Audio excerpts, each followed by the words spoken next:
Résumé Kidrti. Définition du droit international privé. Le droit international privé est la branche du droit qui régit les situations juridiques privées, présentant un élément d'extranéité, c'est-à-dire mettant en cause au moins un élément relevant d'un ordre juridique étranger. Son objectif principal est de déterminer la loi applicable à ces situations internationales, afin de résoudre les conflits de loi qui peuvent surgir. Il permet de faire le tri entre les différentes lois qui pourraient s'appliquer à un même litige international. Il fournit des règles permettant de déterminer le juge compétent pour connaître d'un litige international, compétence directe ou compétence juridictionnelle, et de déterminer si des jugements étrangers ont vocation à s'appliquer sur le sol français, compétence indirecte. C'est un droit spécial applicable aux personnes privées impliquées dans des relations juridiques internationales. Il peut aussi s'appliquer à une personne morale de droit public qui se conduit comme un sujet privé. Il a pour objet de résoudre les conflits de loi et non de donner une réponse au fond du litige, il ne fait que répondre à des questions préalables de compétences législatives et juridictionnelles. Les sources du droit international privé. Les sources du droit international privé comprennent principalement les suivantes. La jurisprudence. La jurisprudence élabore presque toutes les règles du droit international privé. Les sources écrites ne font que reprendre les solutions dégagées par la jurisprudence. La doctrine. La doctrine est presque à égalité avec la jurisprudence. Le droit international privé s'appuie beaucoup sur les auteurs, et des règles importantes proposées par eux sont encore reprises. La loi. La loi constitue également une source du droit international privé. Ces sources internes sont nombreuses car le droit international privé n'est pas international dans sa source mais dans son objet. Il est important de noter que dans cette matière, l'ordre des sources diffère de celui des autres branches du droit. Les principales sources du droit international privé sont la jurisprudence, la doctrine et la loi. Contrairement à d'autres branches du droit, le droit international privé n'est pas international dans sa source mais dans son objet. La jurisprudence élabore presque toutes les règles du droit international privé, et les sources écrites ne font que reprendre les solutions dégagées par la jurisprudence. La doctrine est également très importante et propose des règles qui sont souvent reprises. Enfin, la loi constitue une source essentielle du droit international privé. Ces sources internes sont nombreuses car le droit international privé est spécialisé dans son objet. Elles jouent un rôle prépondérant dans l'élaboration des règles de ce domaine du droit. La place prépondérante des sources internes. La place prépondérante des sources internes dans le droit international privé est caractérisée par l'importance de la jurisprudence, de la doctrine et de la loi.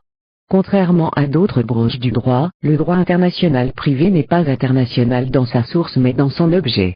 La jurisprudence élabore la plupart des règles du droit international privé, et les sources écrites ne font que reprendre les solutions dégagées par la jurisprudence. La doctrine joue également un rôle essentiel, proposant des règles importantes, qui sont souvent reprises. Enfin, la loi constitue une source de règles matérielles, bien que son rôle soit moins prépondérant que celui de la jurisprudence et de la doctrine. La place résiduelle mais grandissante des sources internationales. La place résiduelle mais grandissante des sources internationales dans le droit international privé est caractérisée par l'émergence de conventions internationales, telles que la Convention de Vienne de 1980 relative à la vente internationale de marchandises et la Convention de La Haye de 1993 relative à l'adoption internationale. Bien que les États aient traditionnellement libre de reconnaître tel ou tel jugement, des sources internationales ont émergé pour harmoniser les règles entre les États membres. Cependant, l'interprétation de ces règles peut varier d'un État à un autre, ce qui soulève des défis supplémentaires. L'histoire du droit international privé. La période prédoctrinale. La période prédoctrinale du droit international privé précède l'émergence de la doctrine dans ce domaine. À cette époque, le droit international privé existait de manière subtile, avec des questions de conflit de loi qui n'étaient pas clairement définies. Les citoyens romains étaient soumis au juge civil, tandis que les autres étaient soumis au juge gentilhomme. Les difficultés ont commencé à apparaître en raison des différentes conquêtes, et des questions de conflit de loi ont émergé. L'édit de Caracalla de 212 a accordé la citoyenneté romaine à tous les habitants de l'Empire, pour minimiser les difficultés. Plus tard, l'appartenance à un peuple a commencé à déterminer la loi applicable, entraînant la coexistence de plusieurs lois sur un même territoire et des conflits de loi plus fréquents. La période doctrinale. La période doctrinale du droit international privé a vu l'émergence de la doctrine dans ce domaine.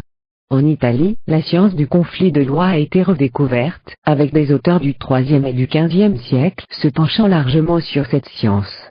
Deux glossateurs, Bartol et Bald, ont proposé de résoudre les conflits de loi en créant des statuts et en définissant une loi pour chacun de ces statuts. En France, Bertrand d'Argentré a également travaillé sur le conflit de loi, influencé par la coutume bretonne. La doctrine hollandaise a également été influencée par les écrits de d'Argentré. Ces développements ont contribué à l'évolution de la méthode savinienne pour résoudre les conflits de loi. C'est la période contemporaine. La période contemporaine du droit international privé a été marquée par des changements dans la forme des États et de leur législation, notamment avec l'émergence des constitutions. Les processus de colonisation et de décolonisation ont entraîné de nombreux déplacements de population, ce qui a nécessité de réexaminer la question des conflits de loi. À cette époque, la doctrine s'est penchée sur la nature des conflits de loi, se demandant s'il s'agissait de conflits de souveraineté ou de conflits d'intérêt privé. Savigny a défendu la thèse selon laquelle le conflit de loi est un pur conflit d'intérêt privé. Selon lui, la souveraineté d'un État n'est pas compromise s'il laisse s'appliquer une loi étrangère à un litige international, car la loi applicable est la plus pertinente. Aujourd'hui, les conflits de loi sont résolus selon la méthode de Savigny, qui met l'accent sur les intérêts des parties dans la détermination de la loi applicable. Partie 1. Est la compétence internationale directe des tribunaux français. La partie 1 traite de la compétence internationale directe des tribunaux français. Elle aborde la distinction entre compétence générale et compétence spéciale, mettant l'accent sur la compétence générale et l'attitude de l'ordre juridictionnel français à connaître d'un litige. La question de la compétence spéciale est également évoquée, mais considérée comme moins pertinente. La compétence internationale directe est explorée, notamment en ce qui concerne la reconnaissance des litiges contenant un élément d'extranéité par les tribunaux français. La détermination de la compétence internationale est examinée en fonction de l'extension des règles de compétence interne, en se référant aux règles de procédure civile pour connaître les règles de droit international privé commun. Chapitre 1. Les règles de compétence principale. Le chapitre 1 traite des règles de compétence principale en droit international privé. Il met en lumière le règlement Bruxelles-Ibis, issu de la Convention de Bruxelles de 1968, qui établit les règles de compétence principale. Ce règlement vise à harmoniser les règles internationales de compétence directe pour éviter le forum shopping. Il aborde également le domaine temporel et matériel du règlement, ainsi que les actions antérieures à sa mise en application. Section 1. Le domaine du règlement. La section 1 traite du domaine du règlement en droit international privé. Elle aborde le domaine temporel du règlement Bruxelles-Ibis, qui s'applique aux actions intentées à partir du 10 janvier 2015, ainsi que son domaine matériel, excluant notamment le droit patrimonial et extra-patrimonial de la famille, les règles sur l'arbitrage et les questions de sécurité sociale. Domaine du temps. La section sur le domaine temporel du règlement Bruxelles-Ibis en droit international privé couvre l'application du règlement aux actions intentées à partir du 10 janvier 2015. Elle aborde également l'application du règlement précédent, Bruxelles-I, aux actions intentées avant cette date. Domaine matériel. La section sur le domaine matériel du règlement Bruxelles-Ibis en droit international privé traite des domaines civils et commercial, excluant notamment le droit patrimonial et extra-patrimonial de la famille, les règles sur l'arbitrage et les questions de sécurité sociale. Domaine spatial. Le règlement Bruxelles pose le champ d'application spatial, c'est-à-dire les conditions pour qu'un litige soit rattaché à l'Union européenne. Il existe 4 conditions alternatives pour qu'un litige soit intégré dans le champ d'application spatial de l'UE. Le défendeur est domicilié dans un État membre. Le litige relève d'une compétence exclusive attribuée aux juridictions d'un État membre. Il existe une clause attributive de juridiction désignant les tribunaux d'un État membre. Une partie protégée, consommateur, assuré, travailleur, est domicilié dans un État membre. Si aucune de ces conditions n'est remplie, le litige n'est pas intégré et le règlement ne s'applique pas. On applique alors le droit commun national. L'appréciation de l'intégration se fait au jour du jugement. La nationalité des parties n'est pas prise en compte. Le règlement prévoit également des compétences exclusives attribuées aux juridictions d'un État membre dans certaines matières, droit réel immobilier, brevets, sociétés. Section 2. Les règles de compétence directe. La section 2 traite des règles de compétence directe en droit international privé. Elle aborde la compétence directe d'un tribunal national pour connaître d'un litige présentant un élément d'extranéité. Les articles 4 et suivants permettant de déterminer quel tribunal d'un État membre peut être valablement saisi d'un litige. Le règlement prévoit une compétence de principe, selon laquelle les personnes domiciliées sur le territoire d'un État membre sont à traiter devant les juridictions de cet État membre, quelle que soit leur nationalité. Il prévoit également des compétences optionnelles dans certaines matières et pour certaines personnes dans le but de les protéger. Ces règles sont subsidiaires et peuvent être dérogées à travers une clause attributive de compétence, à moins que la matière ne soit soumise à une règle de compétence exclusive. 1. Les règles applicables en l'absence de choix de la juridiction. Le paragraphe 1 traite des règles applicables en l'absence de choix de juridiction. Il énonce le principe de compétence générale, selon lequel la compétence est attribuée aux juridictions de l'État membre où le défendeur est domicilié, quelle que soit la nationalité du demandeur. Il précise également les règles de compétence spéciale concurrente qui offrent le choix au demandeur d'assigner le défendeur dans un autre État que celui de son domicile. En matière contractuelle, une personne domiciliée sur le territoire d'un État membre peut être attraite devant la juridiction du lieu d'exécution de l'obligation qui sert de base au litige. A. Le principe. Le principe énoncé dans la section A est celui de la compétence générale, qui stipule que la compétence est attribuée aux juridictions de l'État membre où le défendeur est domicilié, indépendamment de la nationalité du demandeur. Ce principe s'applique en l'absence de choix de juridiction et constitue la règle de base pour déterminer la compétence des tribunaux dans le cadre du règlement. B. Les compétences spéciales concurrentes. Les compétences spéciales concurrentes sont des règles complémentaires à la compétence générale. Elles offrent au demandeur la possibilité d'assigner le défendeur dans un autre État que celui de son domicile. Ces compétences ne sont pas des causes d'intégration du litige, mais doivent être utilisées pour désigner les juridictions compétentes. 1. En matière contractuelle. En matière contractuelle, une personne peut être attirée devant la juridiction du lieu d'exécution de l'obligation qui sert de base au litige. Pour la vente de marchandises, le lieu d'exécution est l'État membre où les marchandises ont été ou auraient dû être livrées en vertu du contrat.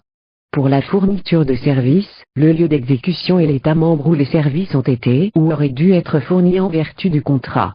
2. En matière délictuelle. En matière délictuelle, une personne domiciliée sur le territoire d'un État membre peut attirer le défendeur devant la juridiction du lieu où le fait dommageable s'est produit ou risque de se produire.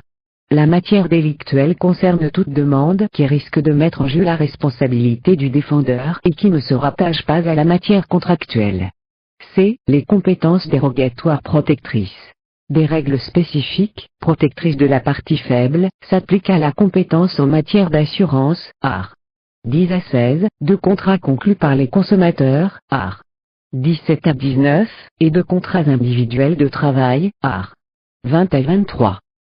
L'article 17 dit qu'en matière de contrat conclu par une personne, le consommateur, pour un usage pouvant être considéré comme étranger à son activité professionnelle, la compétence est déterminée par la présente section, sans préjudice de l'article 6 et de l'article 7.5. Les contrats concernés par cet article 17 sont des contrats de vente à tempérament d'objets mobiliers corporels, dont le paiement du prix est fractionné, ou de prêt à tempérament ou autres opérations de crédit liées au financement d'une vente mobilière. Pour les autres contrats, on peut faire jouer les articles 17 à 19 sous deux conditions alternatives. Soit le contrat a été conclu avec une personne qui exerce ses activités sur le territoire de l'État membre où le consommateur a son domicile, soit le contrat a été conclu avec une personne qui dirige ses activités vers l'État membre, intention du professionnel de commercialiser ses produits ou services dans le pays du consommateur, dans lequel le consommateur a son domicile. En résumé, ces articles posent des règles dérogatoires de compétence visant à protéger la partie faible, consommateur, dans certains contrats. 2. Les compétences exclusives. Ces compétences sont dites exclusives car tout autre tribunal qui serait saisi devra se déclarer d'office incompétent. Les parties ne peuvent pas déroger à ces règles de compétences exclusives même si elles sont d'accord entre elles. Ces règles sont totalement à part par rapport à ce qu'on vient de voir, car elles constituent à elles seules des chefs d'intégration du litige et s'impliquent donc indépendamment du domicile du défendeur. D'autres matières font l'objet de compétences exclusives comme la validité des brevets et des marques, de validité ou dissolution d'une société, d'exécution des décisions. Pour les litiges relevant du droit des sociétés, seront exclusivement compétentes les juridictions de l'État sur le territoire duquel les sociétés ont leur siège. La clause attributive de juridiction pose aussi une compétence exclusive pour les tribunaux de l'État membre désignés pourvu bien sûr que les conditions de forme et de fond exigées d'une telle clause soient respectées. 3. La prorogation de compétence. La prorogation conventionnelle de compétence est favorable aux clauses attributives de compétence car elles anticipent un éventuel litige et favorisent la sécurité juridique. Le nouveau règlement a allégé le système en supprimant l'exigence de 2 conditions cumulatives. Une des parties devait avoir son domicile sur le territoire d'un État membre et une clause devait désigner les tribunaux d'un État membre. Désormais, on va transposer les règles internes à ce litige international. La compétence spéciale désigne la juridiction qui présente un lien avec l'affaire. Les articles 42 et 46 du Code de procédure civile offrent le choix entre le tribunal où demeure le demandeur et celui où demeure le défendeur. La prorogation de compétence est facultative, ce qui signifie que l'on peut l'utiliser ou non. Celui qui en bénéficie peut y renoncer, quelle que soit la matière du litige. La Cour de cassation a posé un principe de licéité des clauses attributives de juridiction dans l'ordre international, soumis à 2 conditions. Le litige doit être international et la clause ne doit pas faire échec à la compétence territoriale impérative d'une juridiction française. A. La prorogation conventionnelle de compétence. La prorogation conventionnelle de compétence est un mécanisme qui permet aux parties de choisir la juridiction compétente pour régler un éventuel litige. Ce mécanisme est favorable aux clauses attributives de compétence car elles anticipent un éventuel litige et favorisent la sécurité juridique. Le nouveau règlement a allégé le système en supprimant l'exigence de 2 conditions cumulatives. Une des parties devait avoir son domicile sur le territoire d'un État membre et une clause devait désigner les tribunaux d'un État membre. Désormais, on va transposer les règles internes à ce litige international. La compétence spéciale désigne la juridiction qui présente un lien avec l'affaire. 1. Les conditions de validité des clauses attributives de juridiction. A. Les conditions de fond. B. Les conditions de forme. Les conditions de validité des clauses attributives de juridiction sont les suivantes. Tout litige relevant du domaine matériel du règlement peut en principe donner lieu à une clause attributive de juridiction. Cependant, si la matière relève d'une compétence exclusive, la clause ne doit pas modifier le jeu des compétences exclusives. Il existe des limites concernant les règles de compétences dérogatoires protectrices, notamment pour les contrats de consommation. La Cour de justice de l'Union européenne, CJU, admet la validité des clauses asymétriques, qui imposent à une partie seulement de saisir la juridiction désignée. En ce qui concerne les conditions de forme, la clause attributive de juridiction doit être écrite ou conclue verbalement avec confirmation écrite. 2. Les effets de la clause. Les effets de la clause attributive de juridiction sont les suivants. 1. La clause confère une compétence exclusive aux tribunaux désignés. 2. Si elle désigne de manière globale les tribunaux d'un État donné, les règles internes de cet État sont appliquées pour déterminer la compétence. 3. Le juge interprète la clause pour déterminer quel litige relève de son champ d'application. 4. La clause attributive est indépendante du contrat principal, ce qui signifie que si le contrat est nul, la clause attributive de juridiction va quand même produire effet. Ces effets sont régis par des arrêts de la Cour de justice de l'Union européenne, CJU, et de la Cour de cassation. B. La prorogation tacite de compétence. Les conditions de validité de la prorogation tacite de compétence sont les suivantes. Le règlement de Bruxelles est favorable à ces clauses attributives de compétence, car elles anticipent un éventuel litige et favorisent la sécurité juridique.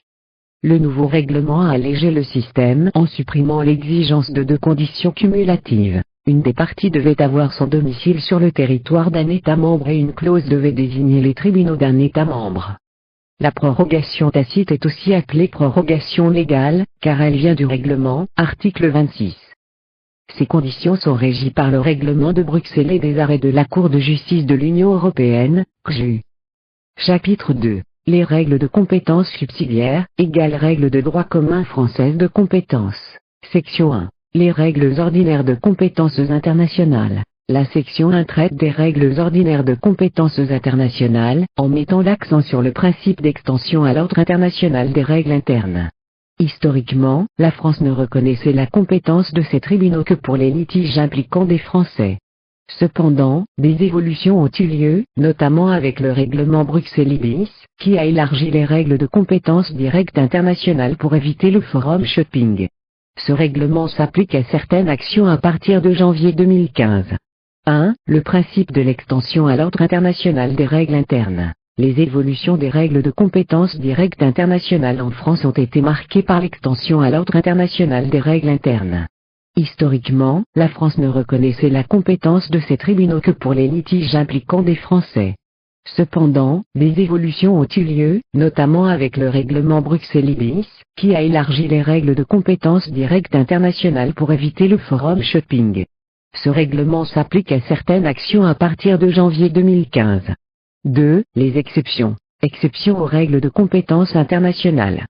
Ces exceptions existent, car le corpus de règles a été créé pour les litiges internes et ne sera pas forcément adapté à un litige international.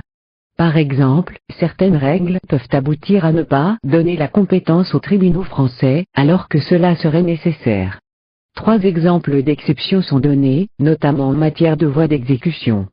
Section 2. Les règles exorbitantes de compétences internationales fondées sur la nationalité française. La section 2 traite des règles exorbitantes de compétences internationales fondées sur la nationalité française.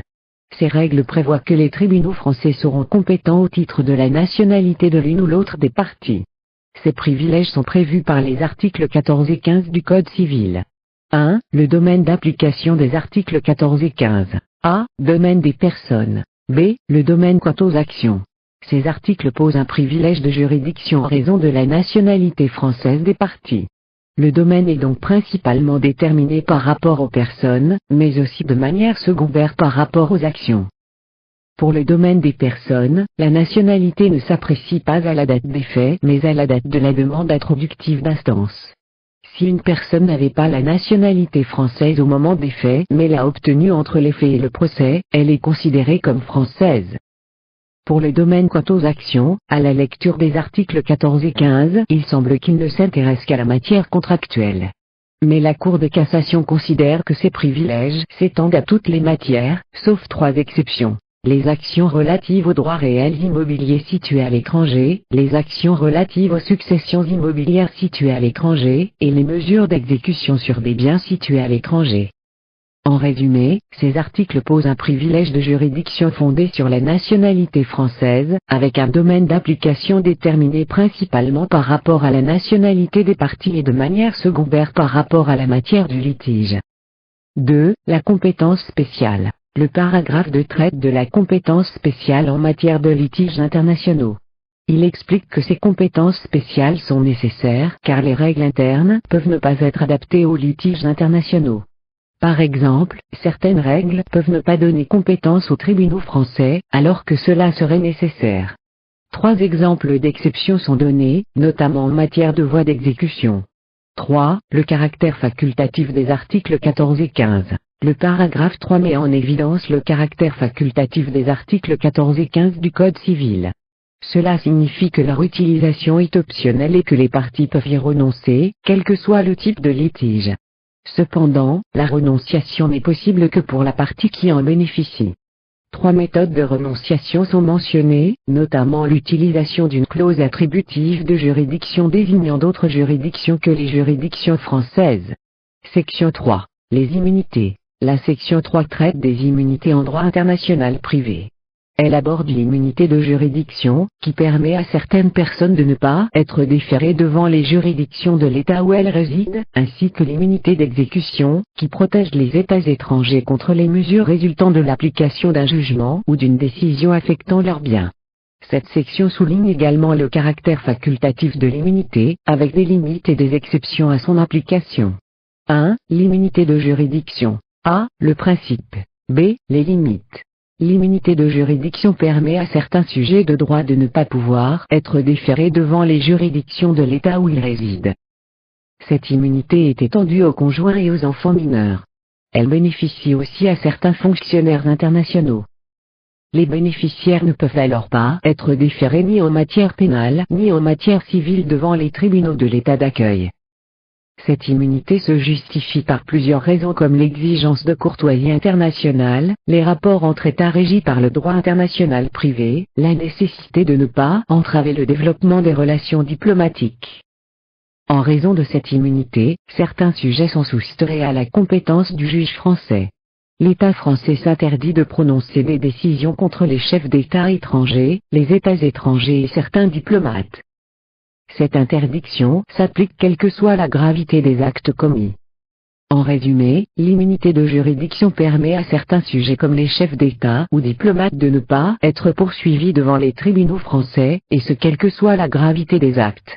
Elle se justifie par des raisons de courtoisie internationale et de non-ingérence dans les affaires d'autres États.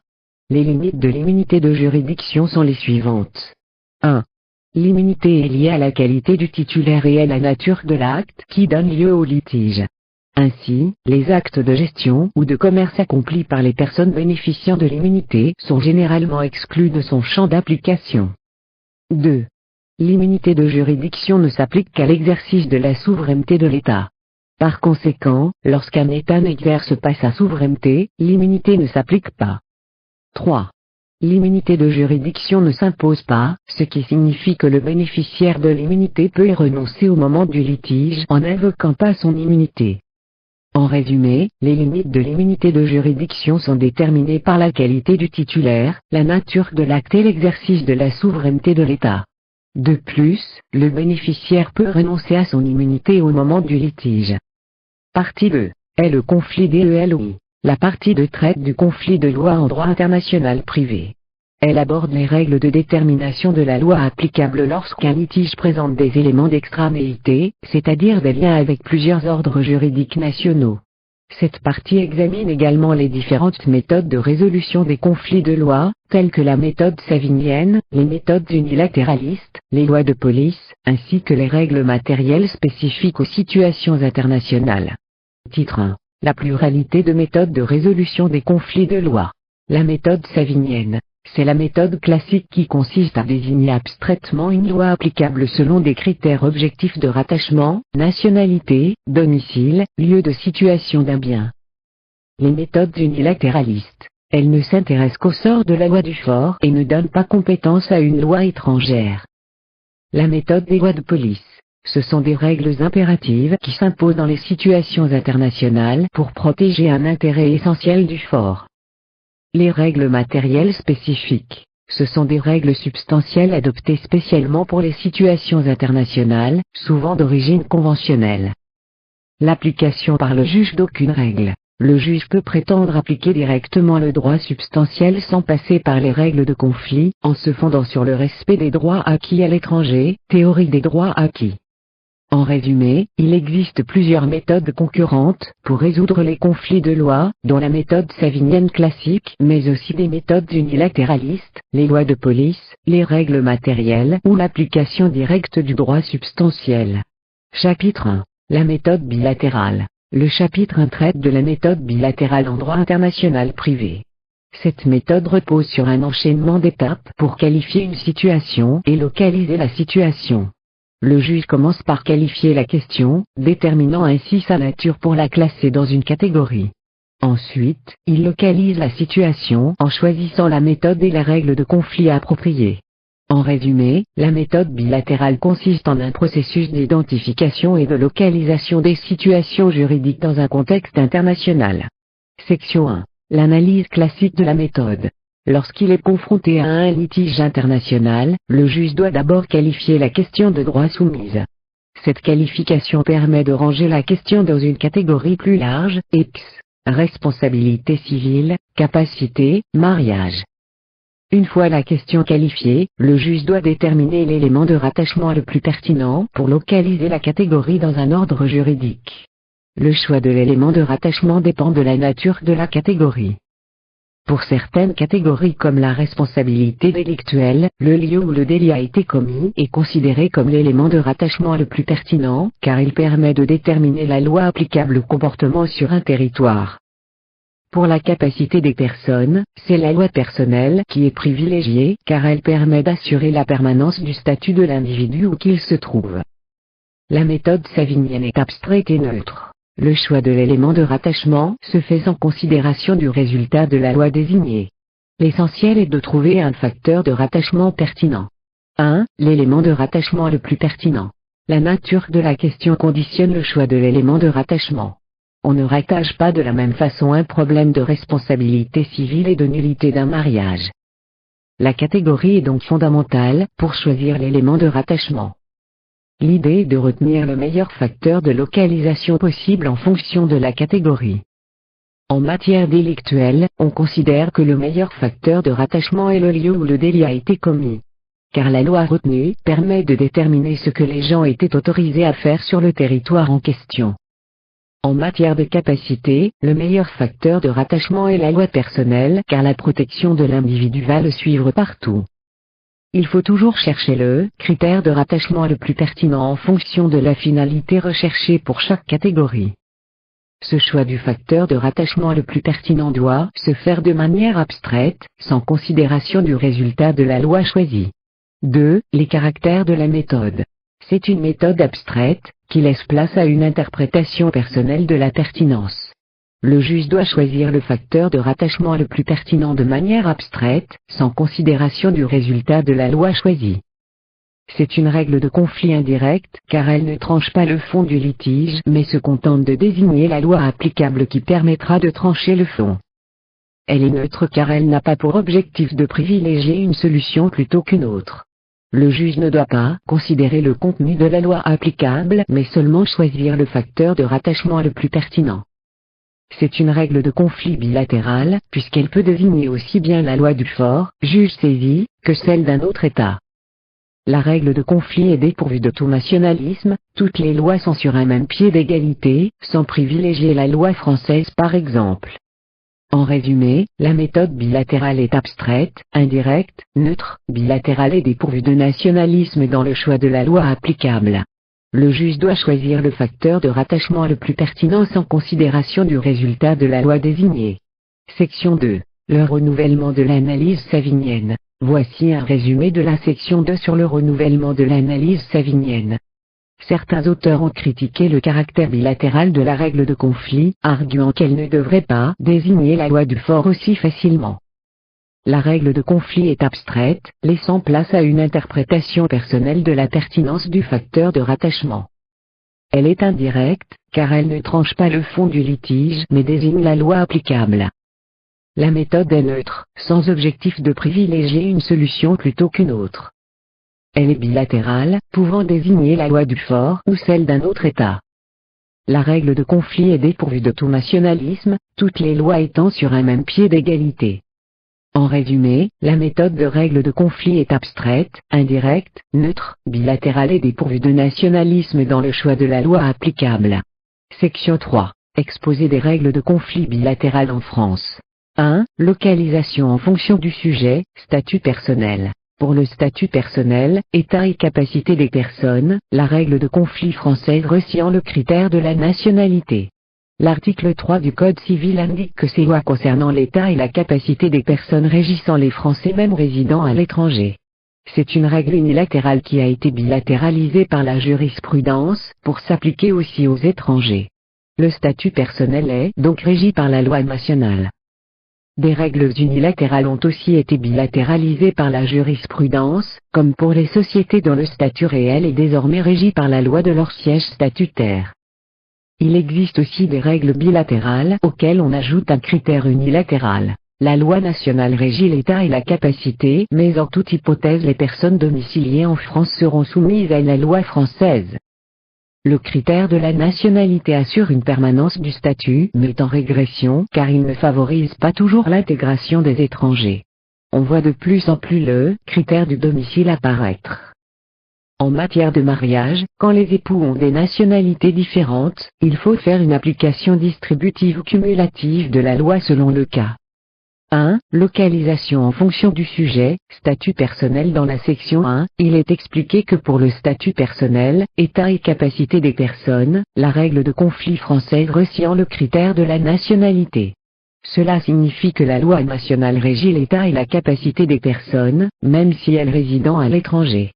Cette règle est considérée comme unilatérale, mais elle a été bilatéralisée par la jurisprudence, pour s'appliquer aussi aux étrangers.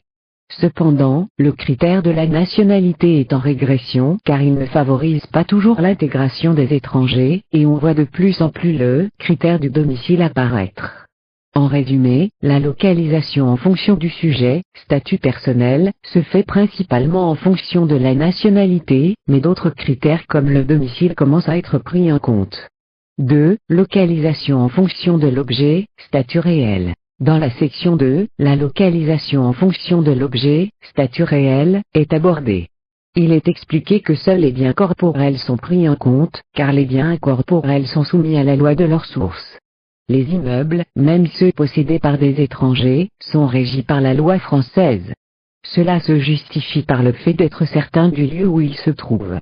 La jurisprudence a également élargi cette règle en stipulant que les immeubles sont soumis à la loi du lieu de leur situation. En cas de transmission par des actes juridiques, il est question de savoir si la loi de la situation du bien ou la loi de l'acte juridique s'applique.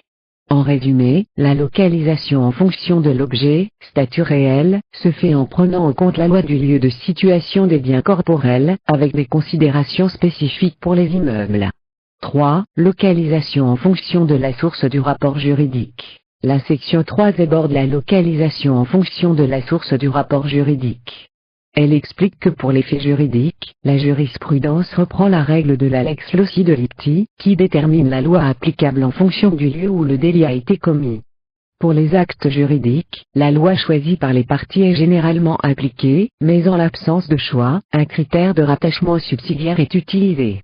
En résumé, la localisation en fonction de la source du rapport juridique se fait en appliquant la loi du lieu du délit pour les faits juridiques, et en utilisant la loi choisie par les parties ou un critère de rattachement subsidiaire pour les actes juridiques. A. Les faits juridiques. La section 1 traite des faits juridiques. Elle explique que pour les faits juridiques, la jurisprudence reprend la règle de la lex loci delicti, qui détermine la loi applicable en fonction du lieu où le délit a été commis. En résumé, pour les faits juridiques, la loi applicable est déterminée par le lieu où le délit a été commis. B. Les actes juridiques. La section B aborde les actes juridiques. Elle stipule que la loi choisie par les parties est généralement appliquée, mais en l'absence de choix, un critère de rattachement subsidiaire est utilisé. En résumé, pour les actes juridiques, la loi applicable est déterminée par le choix des parties ou par un critère de rattachement subsidiaire en l'absence de choix. 1. Pour le fond. La section B, sous la rubrique Les actes juridiques, aborde la question de la loi applicable pour le fond des actes juridiques.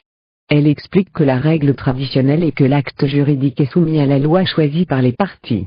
En l'absence de choix, un critère de rattachement subsidiaire est utilisé.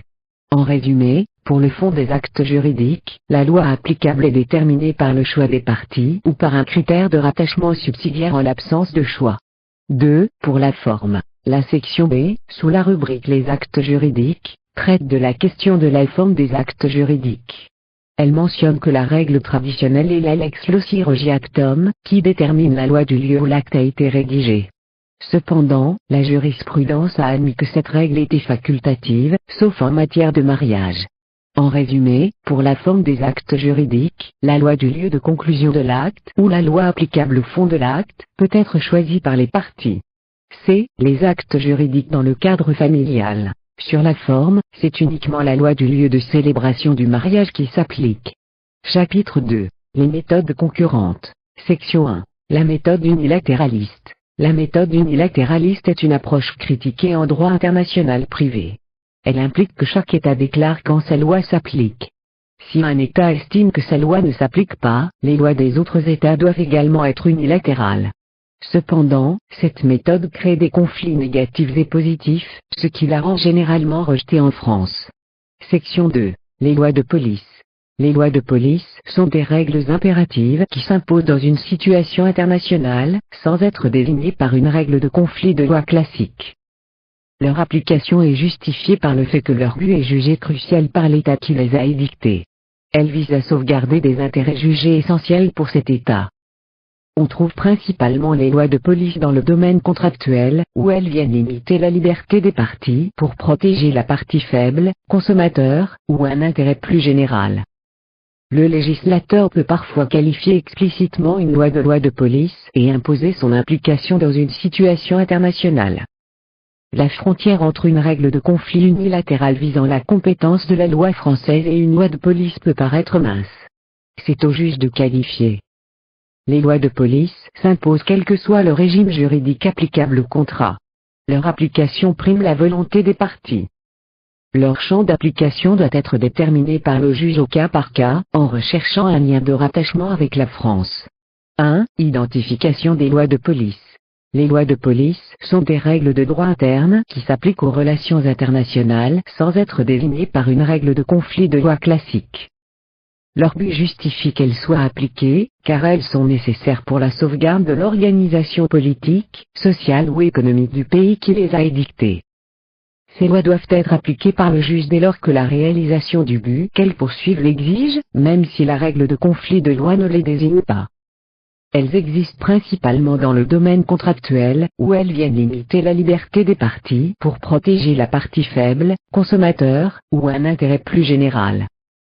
Le législateur peut parfois qualifier explicitement une loi de police et imposer son application dans une situation internationale.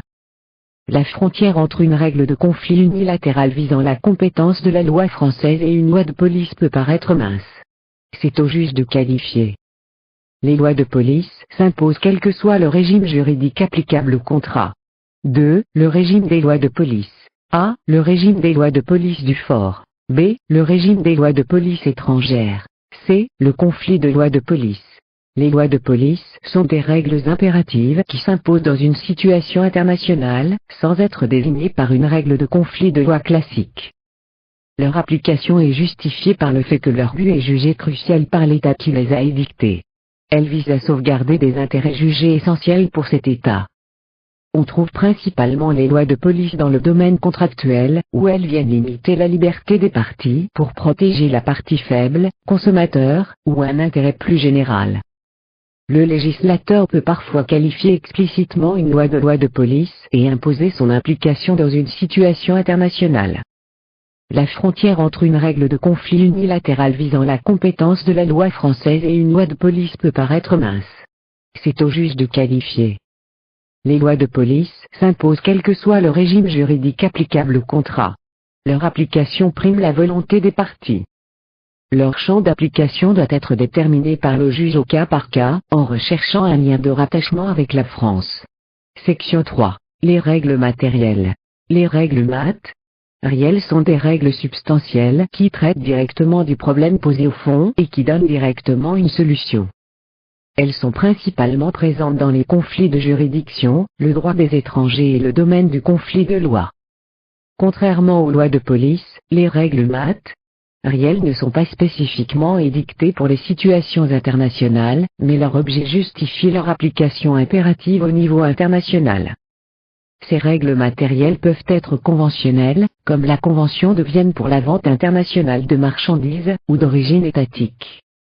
En droit interne, ces règles matérielles sont souvent créées par la jurisprudence lorsque la situation interne est inadaptée à la situation internationale. Elles sont adoptées spécialement pour les situations internationales et sont souvent conventionnelles ou d'origine étatique. Section 4. La méthode de la reconnaissance. L'objectif est de reconnaître une situation constituée dans un État étranger d'après la loi de cet État, même si du point de vue de l'État de réception, l'appréciation de la création de la situation devrait être soumise à une autre loi. Cette méthode est encore en développement, ce qui signifie que tout son régime n'est pas encore élaboré. Les conditions pour la reconnaissance sont inspirées de la reconnaissance des jugements, et incluent des critères tels que la cristallisation de la situation à l'étranger, un rôle actif minimum de l'autorité publique, une condition de proximité avec l'ordre juridique dont émane l'acte, et le respect de l'ordre public international. L'objectif est de lutter contre la fraude et de respecter l'ordre public international. Cette méthode est en gestation et son régime n'est pas encore entièrement élaboré. Titre 2. La mise en œuvre de la méthode bilatérale. Chapitre 1. La structure de la règle de conflit bilatéral. Le chapitre 1 traite de la structure de la règle de conflit bilatéral en droit international privé. Il aborde les différentes étapes du raisonnement du juge face à un litige international, notamment le conflit de loi, le choix de la méthode, la règle de conflit, le choix de l'ordre compétent pour trancher le litige, et l'applicabilité. Section 1. La qualification. La qualification permet de désigner une catégorie juridique à laquelle se rattache une situation pour définir la règle de conflit applicable. La qualification se fait selon la méthode de la qualification Leuchefori, c'est-à-dire selon les règles du fort saisi. Le juge qualifie la situation en fonction de ses propres concepts juridiques. Cependant, le juge peut devoir consulter la loi étrangère pour comprendre de quoi il s'agit précisément, notamment si l'institution étrangère lui est inconnue. Mais la qualification reste Leuchefori. Il peut y avoir des difficultés de qualification lorsque les qualifications selon le fort et selon la loi étrangère divergent. C'est le cas des conflits de qualification. Le juge doit alors identifier les termes de la question litigieuse pour la ranger dans une catégorie et déterminer la règle de conflit applicable. La qualification peut aussi se faire en sous-ordre, une fois que la loi applicable a été désignée par la règle de conflit. La qualification est alors substantielle selon la lex causae.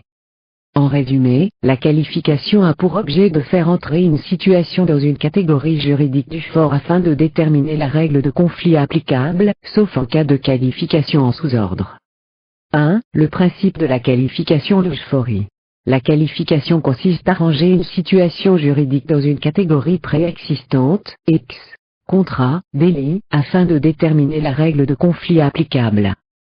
En droit international privé, la règle traditionnelle est celle de la qualification Leuchefori, c'est-à-dire que la qualification est faite selon les catégories du fort, de l'ordre juridique saisi. Cela signifie que le juge français qualifiera la situation selon les catégories du droit français. Même s'il doit consulter la loi étrangère pour comprendre la situation, il qualifie ensuite selon ses propres concepts. Cette règle a été posée par un arrêt de la Cour de cassation de 1955, arrêt Karaslani, et est aujourd'hui unanimement admise. Toutefois, la consultation de la loi étrangère reste nécessaire pour comprendre la situation et ne pas qualifier dans le vide. Et des exceptions existent comme la qualification en sous-ordre.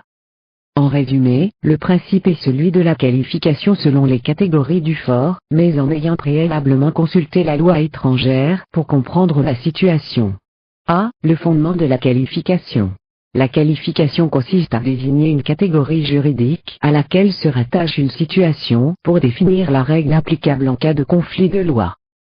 Lorsque différents ordres juridiques retiennent la même qualification, il n'y a pas de problème. Cependant, en cas de conflit entre différents ordres juridiques, la qualification devient plus complexe. Pour trancher en cas de conflit, l'idée est de qualifier en fonction de l'ordre du fort, c'est-à-dire selon les règles du tribunal saisi.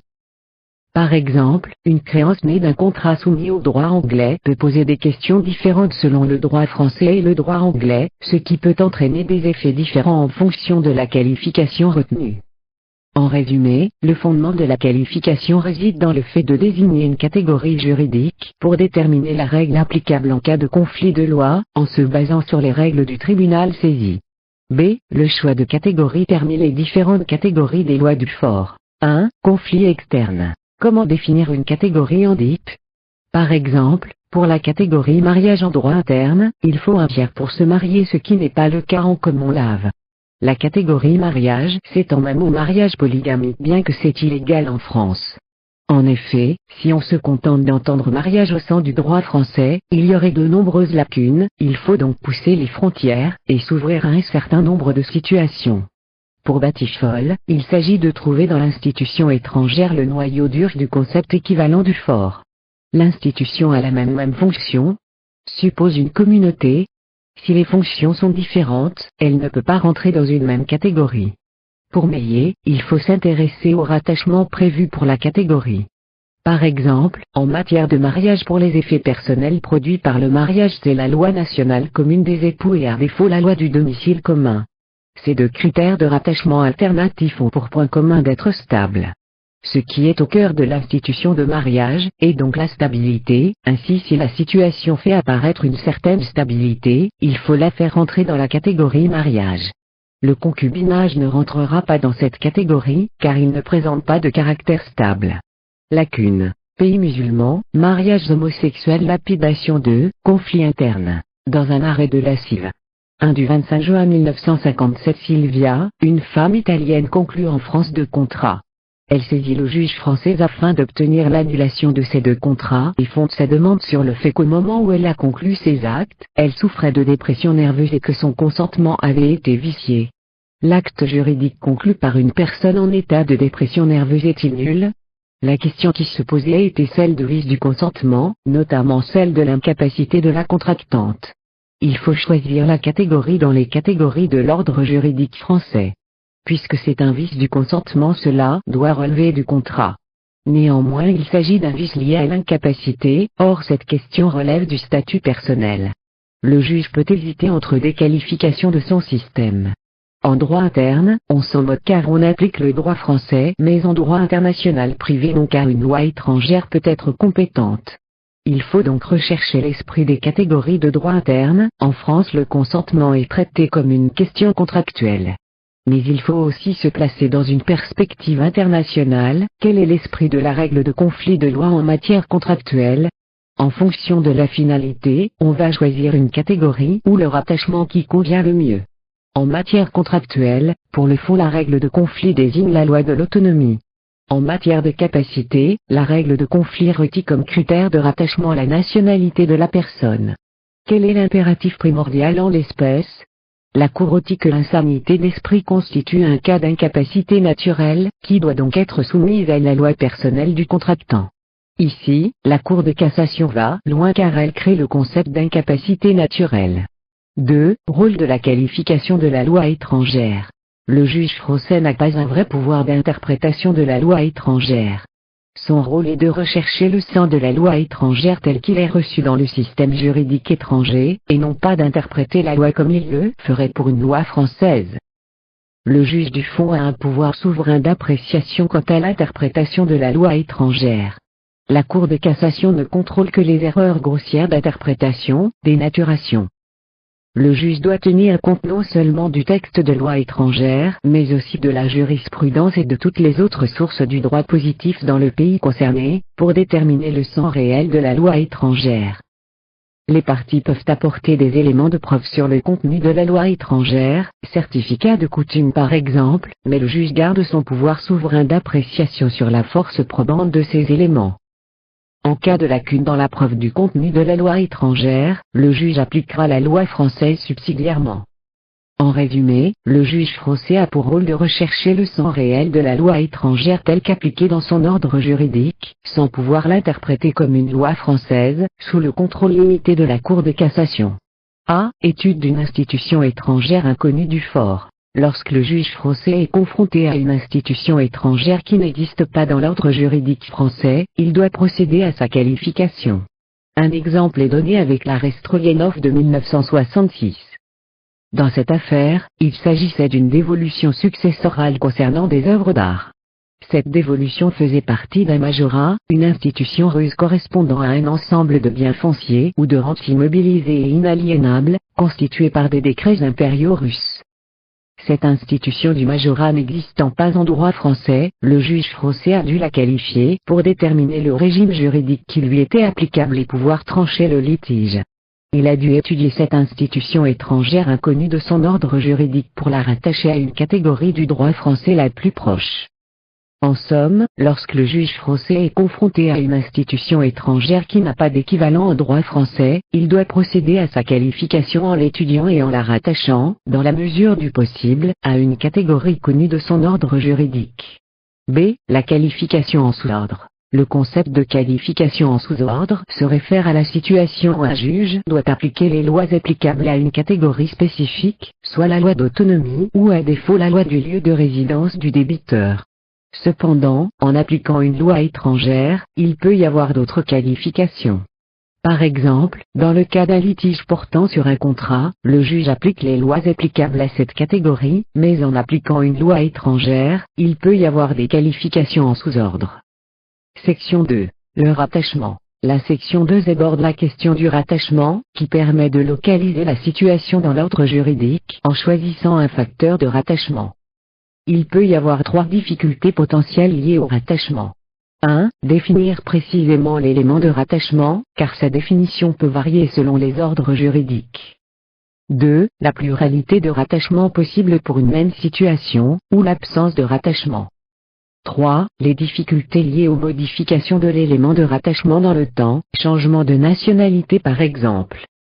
La jurisprudence fait preuve de pragmatisme face aux conflits mobiles, en appliquant tantôt la loi ancienne, tantôt la loi nouvelle, selon les spécificités de chaque affaire. La pluralité de rattachement se pose surtout pour la nationalité. En droit français, en cas de double nationalité, c'est la nationalité française qui prime. Sinon, c'est la nationalité la plus effective qui est retenue. Le défaut de rattachement peut avoir 3 causes. L'inexistence du rattachement, son caractère inconnu, ou le fait qu'il ne permette pas de définir un ordre juridique, bien situé sur un territoire disputé par exemple. En résumé, cette section aborde les difficultés liées à l'identification et à la modification du rattachement, ainsi que les problématiques posées par la pluralité ou l'absence de rattachement. 1. Les difficultés d'identification du rattachement. La notion de rattachement peut renvoyer à des réalités différentes selon les États.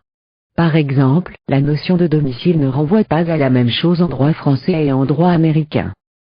Cela peut poser des problèmes d'interprétation lorsqu'il faut déterminer le rattachement applicable à une situation impliquant plusieurs ordres juridiques. Pour résoudre ce problème, on retient en principe les conceptions de l'auteur de la règle de conflit. Ainsi, si la règle est française, on appliquera la conception française du domicile par exemple. Toutefois, on peut s'écarter de cette conception si l'auteur de la règle de conflit donne une indication différente ou si le sens du droit interne n'est pas opportun et en droit international privé. Lorsque la règle de conflit a une source internationale, convention, règlement, on aura une définition autonome dans ce texte. À défaut, c'est la jurisprudence qui définira le rattachement. En résumé, le 1 expose les difficultés liées aux différences de conception des rattachements selon les droits nationaux, et la méthode retenue, qui consiste à privilégier en principe la conception de l'auteur de la règle de conflit. 2. Pluralité ou défaut de rattachement. A. La pluralité de rattachement. B. Le défaut de rattachement. La pluralité de rattachement, c'est lorsqu'un même rapport de droit peut être rattaché à plusieurs ordres juridiques différents. Par exemple, une personne ayant 2 nationalités. Dans ce cas, le droit français retient la nationalité française même si elle est moins effective. Si les 2 nationalités sont étrangères, la jurisprudence retient la nationalité la plus effective, selon certains éléments comme la résidence habituelle, le lieu de naissance, la langue parlée, etc. Le défaut de rattachement. Il y a 3 causes possibles. 1. Le rattachement n'existe pas du tout. Par exemple pour la nationalité mais la personne est apatride. 2. Le rattachement existe mais est inconnu. Par exemple, on dit que la loi applicable à l'acquisition d'un bien est celle du lieu de situation au moment de l'acquisition, mais on ne sait plus où se situait le bien. 3. Le rattachement existe mais ne permet pas de définir un ordre juridique. Par exemple, le bien est situé sur un territoire disputé entre 2 États. Dans ces situations, plusieurs solutions sont possibles comme poser un critère de rattachement subsidiaire ou appliquer la loi du fort par substitution. 3. Modification de l'élément de rattachement. A. Le changement de la règle de conflit du fort. Le changement de la règle de conflit du fort se produit lorsqu'un conflit transitoire de droit international privé survient. Ce problème est similaire au conflit de droit transitoire interne. Il s'agit de déterminer si la règle de conflit ancienne ou nouvelle doit être appliquée. Par exemple, une réforme du Code civil peut poser une nouvelle règle de conflit de loi.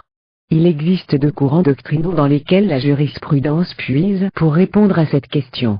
Le courant minoritaire indique qu'il faut considérer la spécificité des règles de conflit de loi et appliquer la loi nouvelle, peu importe la date des faits et des actes.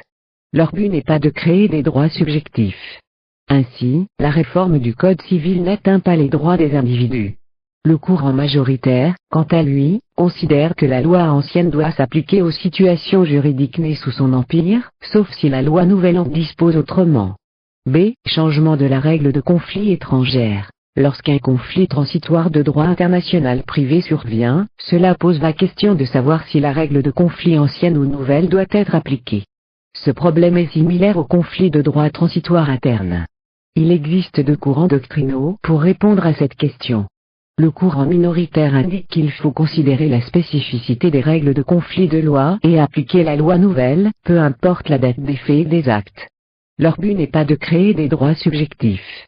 Ainsi, la réforme du Code civil n'atteint pas les droits des individus. Le courant majoritaire, quant à lui, considère que la loi ancienne doit s'appliquer aux situations juridiques nées sous son empire, sauf si la loi nouvelle en dispose autrement. C'est l'hypothèse du conflit mobile. L'hypothèse du conflit mobile se produit lorsque le conflit transitoire de droit international privé n'a rien à voir avec les dispositions transitoires, car il n'y a pas de nouvelle loi substantielle ni de nouvelles règles de conflit. Ce conflit se rencontre uniquement si un élément de rattachement est susceptible d'être mobile. Les problèmes de conflit mobile se posent principalement pour la nationalité, le domicile et le lieu de situation des meubles. Il existe des querelles doctrinales à ce propos et la jurisprudence a du mal à systématiser la solution. Section 3. Le renvoi. La section 3 traite du concept de renvoi en droit international privé. Elle aborde le renvoi au premier degré, qui a été introduit par la Cour de cassation dans un arrêt Forgo, ainsi que le renvoi au second degré. Le renvoi au premier degré implique un échange entre deux juridictions, tandis que le renvoi au second degré implique un échange entre trois juridictions. La Cour de cassation a manifesté son intention d'appliquer le renvoi au second degré si l'occasion se présente. 1. Le renvoi au premier degré. La section 1 aborde le concept de renvoi au premier degré en droit international privé. Elle explique que ce concept a été introduit par la Cour de cassation dans un arrêt Forgo. Le renvoi au premier degré implique un échange entre deux juridictions. 2. Le renvoi au second degré. La section 2 explique que le renvoi au second degré en droit international privé implique un échange entre trois juridictions. Elle mentionne que la Cour de cassation a manifesté son intention d'appliquer le renvoi au second degré si l'occasion se présente.